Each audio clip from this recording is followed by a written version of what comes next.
My husband's mother booked a couple's massage for us, but showed up to take my spot. As I stood there in shock, she smirked, "I know his body better than you ever will." My husband just chuckled, "Let her have this one." I whispered, "She can have it all."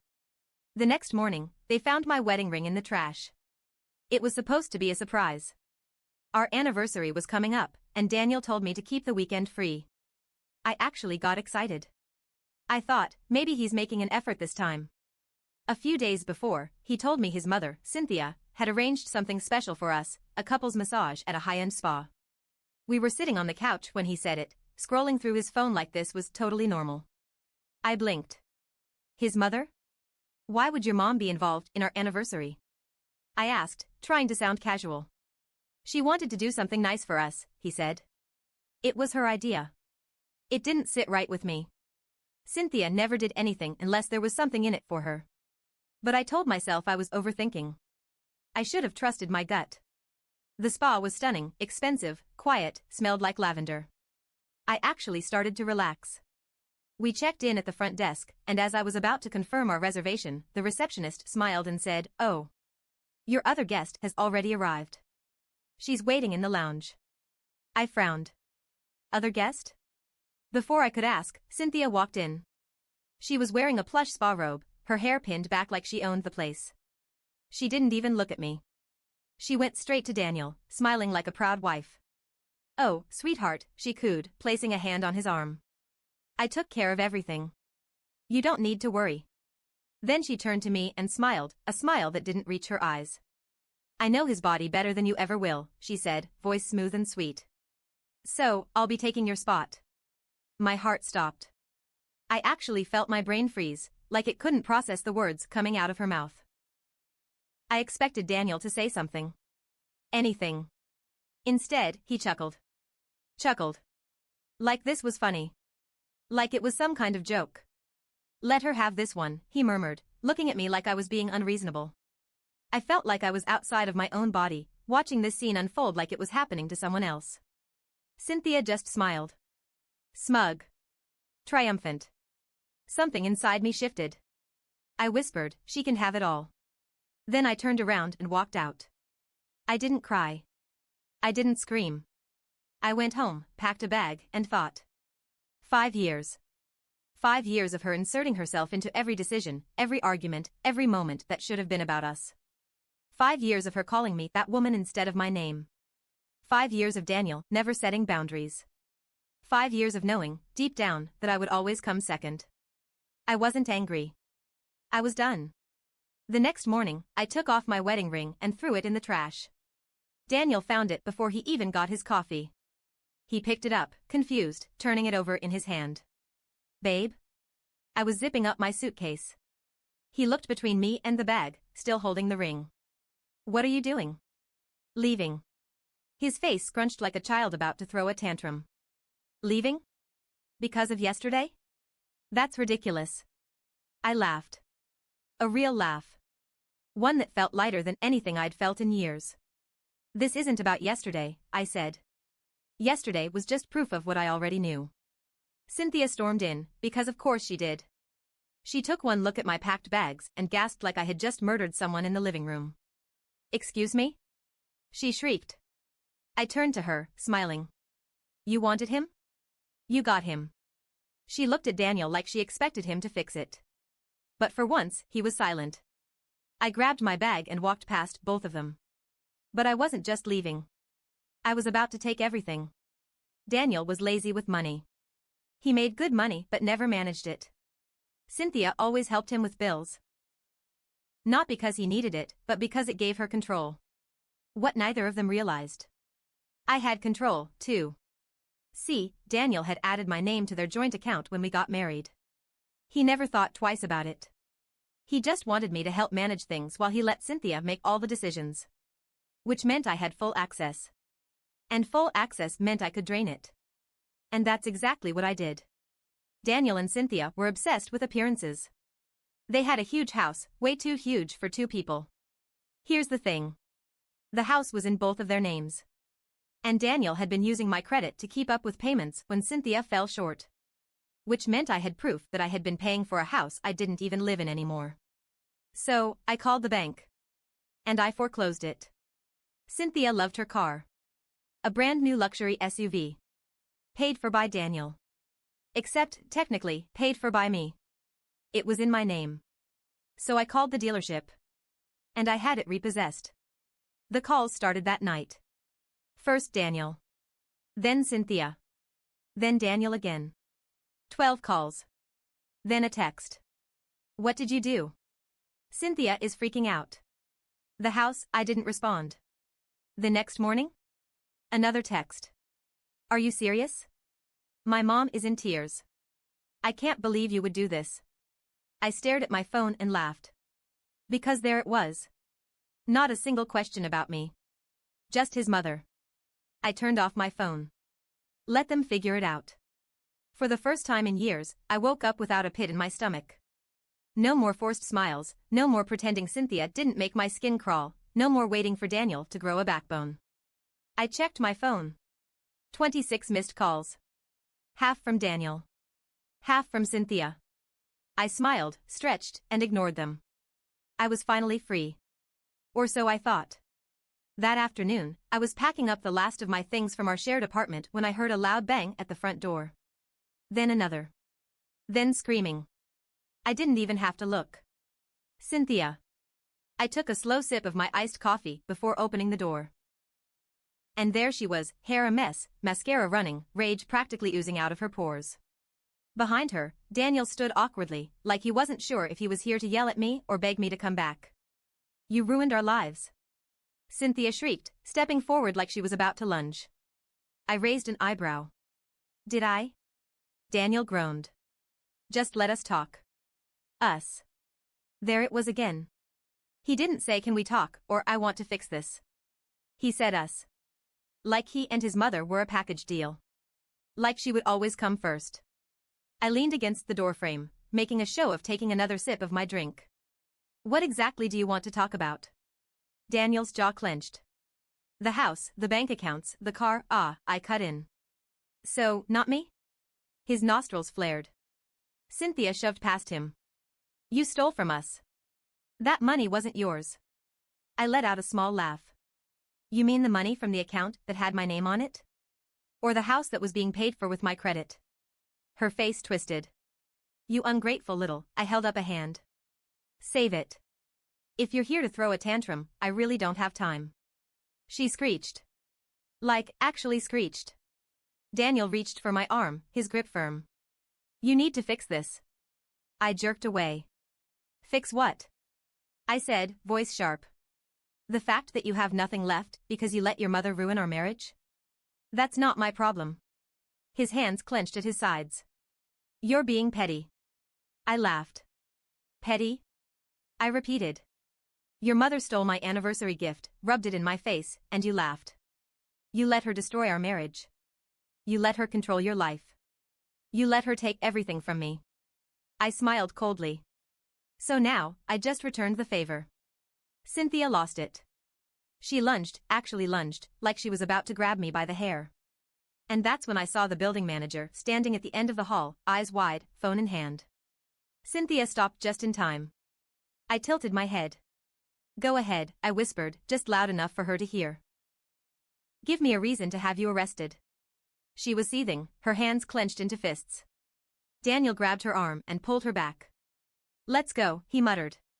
She glared at me one last time, eyes burning with hatred, before storming down the hall. Daniel hesitated. I could tell he wanted to say something. Something to reel me back in. Instead, he looked down. Shook his head. And followed his mother. I shut the door. And exhaled. I thought that was the last of it. I was wrong. I spent the next few weeks settling into my new place, enjoying the peace, ignoring Daniel's increasingly desperate texts. Then I got a call from my lawyer. And what he said made my stomach drop. Daniel and Cynthia were suing me. For theft. Apparently, they had twisted the story into some ridiculous claim that I had fraudulently taken money that belonged to the family. I laughed out loud when I heard that. I had receipts. I had bank statements, loan documents, proof that I had been the one paying off their debts while they lived off my money. I wasn't worried. Until my lawyer said the next part. Cynthia also filed a police report. I sat up straight. For what? She's claiming you stole her car. My blood ran cold. I had legally repossessed that car. It had been in my name. But Cynthia? She had money. Not a lot, thanks to me, but enough to drag this out in court. Enough to make my life a nightmare if she wanted to. And she did. She wanted war. I knew Cynthia. I knew her games. She wasn't just trying to get back at me. She was trying to break me. To make me come crawling back, to make me pay for leaving. But what she didn't know. I had one last card to play. I just had to wait for the right moment. And when it came, I was going to end this for good. I wasn't scared. Annoyed? Yes. Furious? Absolutely. But Cynthia had made a mistake. She thought she could bully me into submission. She thought she could take me to court, ruin my life, and somehow, I'd come crawling back. Broke, desperate, begging Daniel for forgiveness. She had no idea who she was messing with. But first, I needed information. So, I started digging. I reached out to an old friend of Daniel's, Mark, who used to handle some of their financial work. We had never been particularly close, but after hearing about my divorce, Mark had sent me a simple text, "Call me. You need to know some things." I called. And what he told me blew my mind. Turns out, Cynthia was in serious debt. Not just a little credit card trouble kind of debt. Hundreds of thousands of dollars worth. Apparently, she had been taking out loans in Daniel's name for years. And Daniel? He had no idea. Mark had tried to warn him before, but Cynthia always intercepted. She managed everything, his bills, his credit, his mortgage payments. Daniel never questioned it. She had full control over his accounts. And she had been bleeding him dry. The best part? All that fraud? It was well documented. Mark still had records. Emails, signed forms, even some shady loan agreements that had Cynthia's name all over them. I felt a slow, satisfied smile spread across my face. She wanted a war? She had just given me a nuclear bomb. I could have gone straight to the police. I could have sent every document to the authorities and let them deal with it. But that would have been too easy. No, I needed Cynthia to suffer first. So, I did something cruel. I sent the documents to Daniel. Every screenshot. Every loan agreement. Every hidden debt in his name. And then, I waited. Less than 30 minutes later, my phone rang. It was Daniel. I let it go to voicemail. Then, I listened. His voice was shaking. "Tell me this isn't real." I smirked. I didn't respond. Because I knew exactly what was about to happen. Cynthia had ruined him. And for the first time, Daniel was finally about to see it. The next morning, I woke up to a flood of messages. From Daniel. From Mark. Even from some of Cynthia's other victims. But the most interesting one? A news article. The headline? Local businesswoman under investigation for fraudulent loans. I nearly spit out my coffee. It was happening faster than I expected. Someone, probably Mark, had tipped off the local news, and now Cynthia's financial crimes were public. I scrolled through the article. Mentions of embezzlement, forgery, tax fraud. And my favorite part? Daniel's name was all over it. My phone buzzed again. It was Daniel. I picked up this time. His voice was hollow. "She's ruined me," he whispered. I almost felt bad. Almost. "She's your mother, Daniel," I said. "You always let her have her way." Silence. Then, softly, "What do I do?" I leaned back, smiling. "Figure it out," I said. Then, I hung up. I knew Cynthia wouldn't go down quietly. I expected more lawsuits, more threats, more public meltdowns. What I didn't expect? For Daniel to finally grow a spine. He flipped on her. Filed his own lawsuit against Cynthia for fraud and identity theft. And because he was the primary victim, the police actually took it seriously. It wasn't just a scandal anymore. It was a criminal investigation. Cynthia tried everything. Lying. Manipulating. Even crying on live TV, claiming she was a victim of a greedy, bitter ex-wife trying to ruin their family. Nobody bought it. Because the receipts? They were right there. Her loans? Illegal. Her assets? Frozen. Her reputation? Destroyed. And the final cherry on top? Daniel cut her off. For good. The last time I heard Cynthia's voice, it wasn't in person. It was on a voicemail. One last desperate attempt to guilt me back into her mess. You think you won? You think you're better than me? I smiled. Then, I deleted the message. Because I had already won. And Cynthia? She had nothing left to take. I thought I was done. I really did. Daniel had turned against Cynthia. Her fraud was public knowledge. The lawsuits were piling up. She should have been too busy scrambling to save herself to bother with me. But Cynthia wasn't the kind of woman to go down quietly. She was the kind of woman who, when drowning, tried to take everyone else down with her. And this time? She had one last stunt to pull. I was at a cafe when it happened. Sitting by the window, enjoying my coffee, scrolling through my phone, relishing my peace. Then, a shadow fell over my table. I looked up. And there she was. Cynthia. Unhinged. Her usual polished look? Gone. Hair frizzy, makeup smudged, rage in her eyes. The entire cafe went silent as she slammed her hands down on my table. You think you've won? She hissed. I set my coffee down slowly. Won what? I asked, voice calm. She let out a humorless laugh. You destroyed my life, she spat. You turned my own son against me. You stole from me. I tilted my head. I stole from you? I leaned back. Tell me, Cynthia, do you even know how much money you stole from Daniel? Her face twisted. He owed me. After everything I did for him, I laughed. A sharp, cold laugh that made her flinch. Owed you? You drained his accounts. You took out loans in his name. You ruined him. Cynthia slammed her hand against my cup, knocking it over. Coffee splattered across the table, dripping onto the floor. People were watching now. Whispering. Pulling out their phones. But Cynthia didn't care. She was too far gone. I gave him everything, she shrieked. And you took him from me. You turned him against me. You made him think I was the villain. I stared at her. Really looked at her. And suddenly, it hit me. She didn't just want control. She didn't just want me gone. She wanted to be the only person in Daniel's life. She didn't see me as a rival. She saw me as a thief.